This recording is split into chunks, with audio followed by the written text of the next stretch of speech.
देखें अंडाणु जनन ओजेनेसिस, इस प्रक्रिया में अंडाणु बनने की प्रक्रिया को कहा जाता है अंडाणु जनन।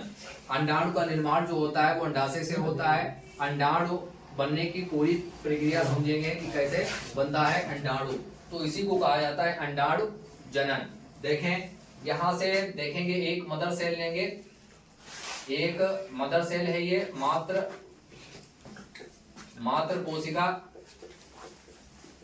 इसको कहा जाता है मदर सेल। और इसी से माइटोसिस होगी। इसको इसमें अवस्थाएं जो होती हैं वो मुख्य रूप से 3 अवस्थाएं होती हैं। कौन सी होती हैं? 3 अवस्थाएं। पहली जो होगी वो होगी गुणन अवस्था, दूसरी जो होगी वृद्धि अवस्था, और तीसरी जो होगी वो होगी परिपक्वन प्रावस्था, मैच्योरेशन फेज होगी। ठीक है, तो ये 3 अवस्थाओं में इसको बांटा गया है। तो यहां से होगा ये, इसको कहा जाता है माइटोसिस, मतलब समसूत्री विभाजन। माइटोसिस मतलब समसूत्री विभाजन। समसूत्री विभाजन वह होता है जिसमें एक मात्र कोशिका से 2 पुत्री कोशिकाओं का निर्माण होता है। ठीक है, तो यहां से ये बनेगा, ठीक है, ये 2n होगा, ये 2n होगा, ये 2n होगा, और इसको कहा जाएगा, ये अवस्था पहली होगी गुणन प्रावस्था, गुणन प्रावस्था है ये। और इसके बाद में ये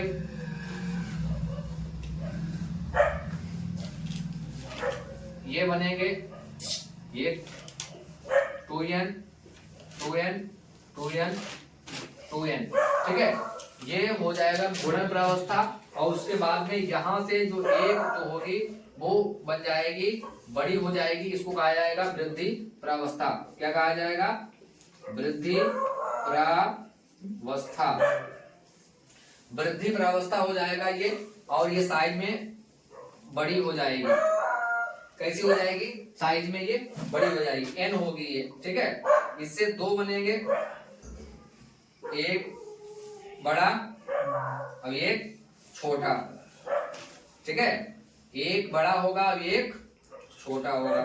ठीक है, फिर इससे बनेगा, इससे जो बनेंगे वो दोनों छोटे बनेंगे, और इससे जो बनेगा एक बड़ा बनेगा और एक छोटा बनेगा। ठीक है, और ये हो जाएगा मैच्योर, ये हो जाएगा अंडाणु। क्या हो जाएगा? अंडाणु। ये हो गया अंडाणु, अंडाणु हो गया। और अब ये प्राथमिक है, प्राथमिक अंडाणु, और ये है द्वितीयक, द्वितीयक अंडाणु। ये द्वितीयक अंडाणु है, और ये जो है कोशिकाएं हैं। ठीक है, ये प्राथमिक कोशिका है, और ये द्वितीयक कोशिका है, और ये तृतीयक कोशिकाएं हैं। ठीक है, तो ये अलग कोशिकाएं हो जाएंगी, और ये इसका साइज बड़ा हो जाएगा, और आकार में ये बढ़ जाएगा, और ये मैच्योर हो जाएगा। इसी को कहा जाता है मैच्योरेशन, या इसको कहा जाता है परिपक्वन प्रावस्था। ठीक है, परिपक्वन प्रावस्था इसको कहा जाता है। और ये 3 अवस्थाएं होती हैं, वृद्धि प्रावस्था हो गई, ये हो गई। ठीक है, ये वाला विभाजन जो होगा वो अर्धसूत्री विभाजन होगा। कौन सा विभाजन होगा? अर्धसूत्री विभाजन। इसमें जो विभाजन होगा उसको कहा जाएगा अर्धसूत्री विभाजन। अब ये वाली कोशिका उठाकर हम तुमको दिखाएंगे, यहाँ पर ले आओ। ठीक है, इसमें कौन कौन से भाग होते हैं, तो ये कोशिका उठाकर ले आना है, यहाँ पर ऐसे करके इसको दिखाना है। ठीक है, ये अंडाणु है। क्या है ये? अंडाणु है। ये अंडाणु ऐसे करके बनाना है बढ़िया तरीके से।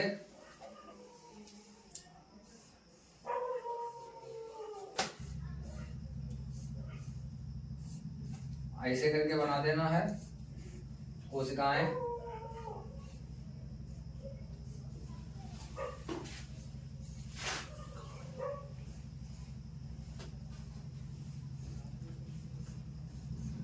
ठीक है।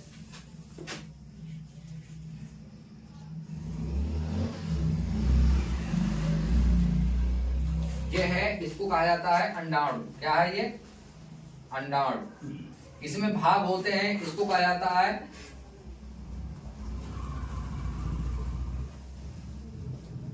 अगर अंडाणु पूछा जाए तो केवल अंडाणु बनाना है, सचित्र वर्णन करना है, ठीक है। इसको कोरोना रेडिएटा कहा जाता है, रेडिएटा। इसको जो बाहरी जो अस्तर होता है इसको कोरोना रेडिएटा कहा जाता है, और इसको कहा जाता है जोना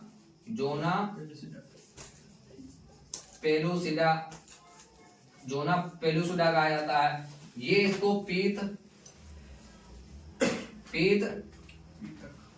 कहा जाता है, पीतक, ठीक है। इसको पीतक कहा जाता है, इसको केंद्रक कहा जाता है, ये केंद्रक होता है, ठीक है। इतने भाग इसमें दिखा दे रहे हैं अंडाणु के, ठीक है।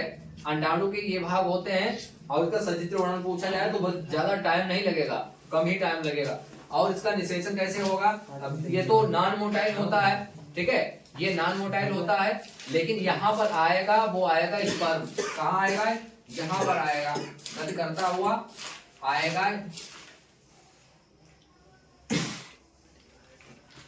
यहाँ पर आएगा, ठीक है। ये क्या है? स्पर्म।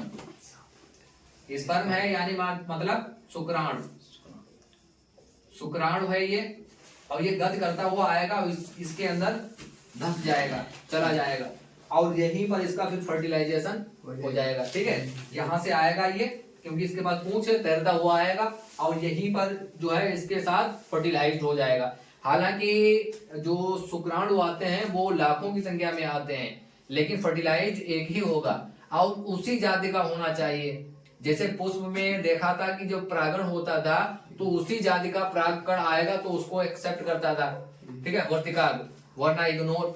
इसमें भी उसी जाति का होना चाहिए। जैसे बकरा बकरियों में बकरे का, ठीक है, मनुष्य में जो है मनुष्य का, और जैसे अलग अलग जितनी प्रजातियां होती हैं, कई चीज, जैसे कुछ जातियों में उसमें प्रजनन करा दिया जाता है, जैसे गधा है और घोड़े में आपस में हो जाता है, ठीक है, गधा और घोड़े का आपस में हो जाता है तो वो खच्चर उससे बनता है, ठीक है। लेकिन ज्यादातर जातियों में जो होता है वो उसी जाति का होना चाहिए, तब उसको एक्सेप्ट करना उसके लिए स्वाभाविक होगा, वरना उसको इग्नोर हो जाएगा, ठीक है।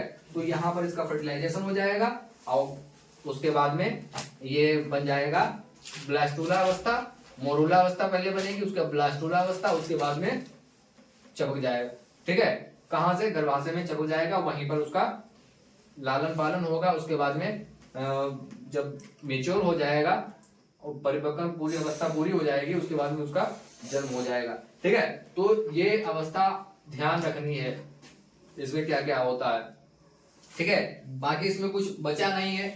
अंडाणु जनन है, शुक्राणु जनन हो गया था, ठीक है, वैसे ही प्रक्रिया होती है सेम टू सेम, लेकिन इसमें जो है आकार में ये बड़ा हो जाता है, एक बड़ा होता है, तीन जो होती है बेकार हो जाती है कोशिकाएं, ठीक है, एक बड़ा होता है, इसलिए अंडाणुओं की संख्या कम होती है, शुक्राणुओं की संख्या ज्यादा होती है, ठीक है। मैच्योरेशन साइकिल बची है, मासिक चक्र जो होता है वो जो फीमेल्स में होता है वो बची है, कैसे होता है वो उसके बाद बता देंगे, ठीक है।